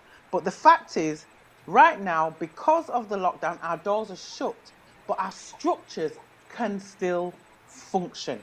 You know, Sure. we've got That's women's right. ministries. Phone calls need to be made to people, and I think, like like Margaret said, and others have said, just that connectivity in Tesco's. You know, I walk into Tesco's, and by the time I've finished in Tesco's, I've either said to somebody, you know what, I'm praying for you. Thank you. That's Yes, connection. that's right. You know, that's a Yeah, connection. It's those connections that we need to be doing. The other day I said, I was watching, was it Noel Robinson? They had a drive-through worship, and I thought, you know what? And I've not said this to my pastors, so if they're online, God bless you. But some of us could have forecourt services because we've got open air. You can do open air and still socially distance. We can't get into the building, but we can do things that we used to do when I was a child. I used to hide when we did open air services because all my friends would come out and stand across the road and watch us sing and clap in front of the chip shop. We've now got an opportunity to do open air services. What are we doing? People actually need the church and they want the church. They want that reassurance. I've got friends who never talked about God who are now calling me, Bridget, are you still in the God thing? Yes. Are you still in church? Yes. Pray for me. This is end times. Revelations coming through. Now, these people, they don't come to church. They don't talk. They've not been. But they're now realizing that something is happening beyond themselves. And we need to be vocal, especially where our young people are concerned, because they're the ones on the forefront of the protests. Our young people are out there protesting, and they need Yes, they us are. to give them that level of support. And some of us are placed in organizations where we may not be able to go out and protest, but we can start to impact the infrastructures and the structures that are systematically stopping them and creating barriers. So I think the church could be doing much more, even including just a pot of soup. You know, those on the panel that remember back in the day, the women would meet and make a big pot of soup, and anybody passing through could get some good pea soup or some good chicken soup, and we still have the facilities to do that. Let's do something. And Bridget, in response to that, I'd say the biggest room in the world is the room for improvement. So I do think, there's probably more that we could do collectively. One of the things that I've been struck by um, is some of the work that has continued across our churches despite the lockdown. So I know, for example, in Bristol, they've worked with the local council, with the local community, feeding the homeless, they've continued. And I know in our church, some of our churches in the West Midlands, in Dudley, they've continued with their soup kitchens, and our national social action lead has been working right across the country to make sure that where we can do that safely, not in breach of the government guidelines, that some of that's continued. And I know some of that because we've heard it on the Sunday telecast, what the world has been. And probably we need to do a little bit more around how we communicate that. But we're not being defensive to the question. But there are things that's happening in local areas. Yvonne, were you looking like you wanted to come in? Joyce, Yes. can I just add in terms of what the church is doing on a corporate basis? I mean, I don't represent the church corporately, but then I'm a part of the corporate body. And as you rightly said, that there are local churches that are continuing doing things that they normally do in terms of feeding those who are in need of food, or being volunteers. So on that front, I think things are still going on. In terms of connecting with people, I find that there are more people doing Zoom meetings. There are more people doing phone calls. I mean, on a personal basis, I've made a lot more calls during this time than any other time. And also, in terms of support, emotional support, the church corporately has set up a counseling service called Sentient, and it's on the website. And we've had people who have phoned in, and I've been signed to a client who is not a part of the God of Prophecy. And I made contact with the client this week. Unfortunately, well, I've spoken with the client, and we arranged to meet again this week. But I made the phone call, but unfortunately, we weren't able to speak.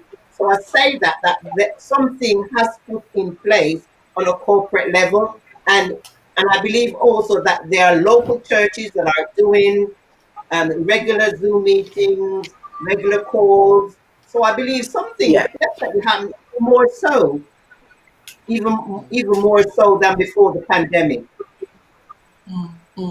Yeah, thank you. Thank you for adding that. And I think it's a reminder the sentient counselling service is available, not just for it's available to any member of the community that want counselling. We didn't prepare, but I'm sure that after this we could make that information. We could put something up for anybody that's watching, or we do have a team, a media team that's working in the background. If they had the information, they could probably put it in the YouTube or in the Facebook of Sentient. If there is anyone out there that does want counselling or does want support, how they could connect to get support. And this is what it's about. The whole program is connect, and women's ministries corporately have developed the Connect program. We're connecting with Africa. We're connecting with Sister Sibongile, and we got Sister Margaret that shared her journey, Prisca, and we're going to do some further connections across Europe as well. But when we come together, we are stronger together than when we're on our own. We really are. I'm very conscious about time. We're at it's 9:30. Can you believe the time's gone so quickly? Wow. It's 9:30. It really is. So we're really at the end of the telecast, and I just really want to take. We're going to close out with a song shortly, but I just really want to take the opportunity to thank all of our panelists, and especially our guest panelists that didn't have much notice, Margaret, Sibongile Masilelia, all the way from Africa. It's been amazing. And the word of encouragement that you gave us, that was almost like a preaching session, but that was just so powerful. I'm gonna this session will be available on YouTube for anyone to go back and watch, and we will send it out, because I think it's been such a rich discussion and so many tips that you've all shared. And I'll just summarize a couple of the tips before we close out. So we talked about getting your little book, self-care, looking after yourself, write it down. Sibongile talked about vision, writing down your vision, being very clear. It's not what others say you can't do, it's what God says you can do.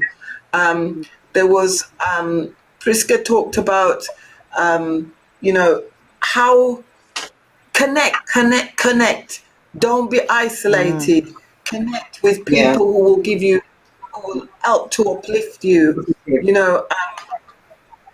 Bridget, what can I say about keeping some people at the gate? Keep some people in the garden. In the garden. Yes. Keep some people at the front door. At the door. And the, Yes. And the ones that you allow, we make sure you know what room they're going in, and That's right. just looking after yourself. So you know, it's just been such a positive evening. Margaret, you talked about, you know, it's the practical things that we can do to our neighbors. It's not necessarily the big things, it's the small things.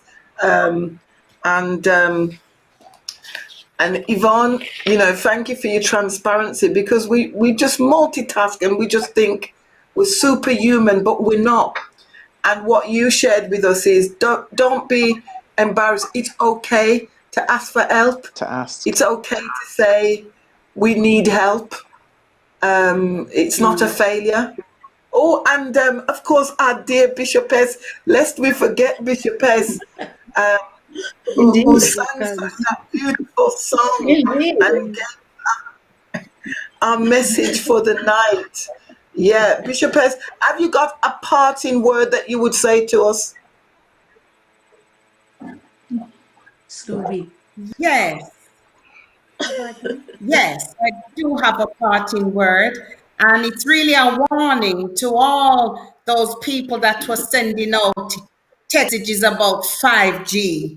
I'm here to tell you that Samsung on 6G. So get into the word and don't worry about the 5G. Get into the word. Amen.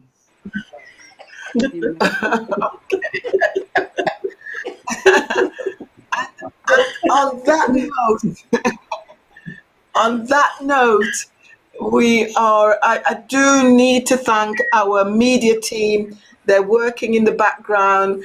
Andrina and Louisa Uggins, they're sending messages through, and next month you will see them live from the newsroom.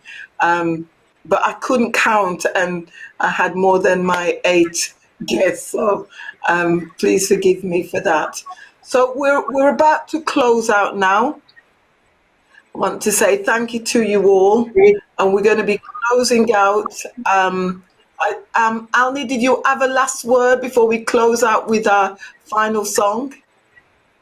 No, that's fine. I was going to say also thanking our psalmist, Maureen, but she's coming on now. Yes, thank you. So we're going to close out with our final song now. Miracle Worker, Promise Keeper, Light in the Darkness. Thank you. You are here, moving in our midst. I worship you. I worship you. You are here, turning lives around. I worship you. I worship you. Waymaker, miracle worker, Miracle works. keeper, light in the darkness.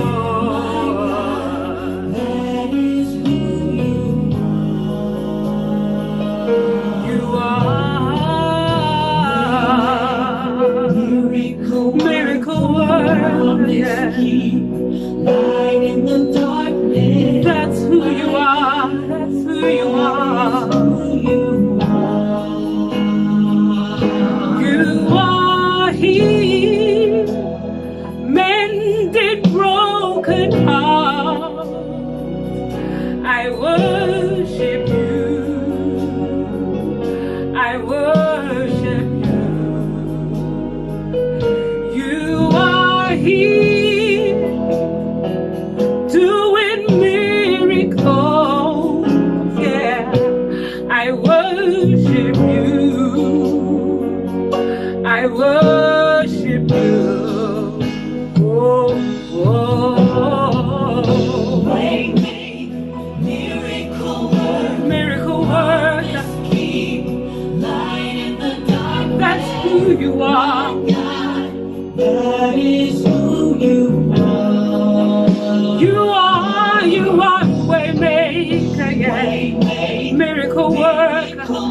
promise keeper, light in the dark. That's who you are. That's who you are. That is who you are. You are here, and we thank you that you're showing us the way. God, we worship you. We worship you. You are here, and you're making a way in the wilderness. We worship you. We worship you. Oh, miracle worker, promise keeper, light. Oh,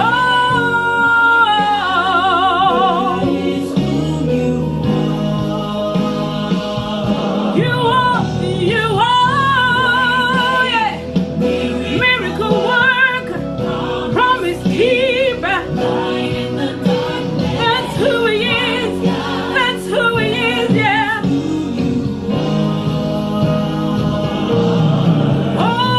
Oh, miracle, promise keeper. That's who you are.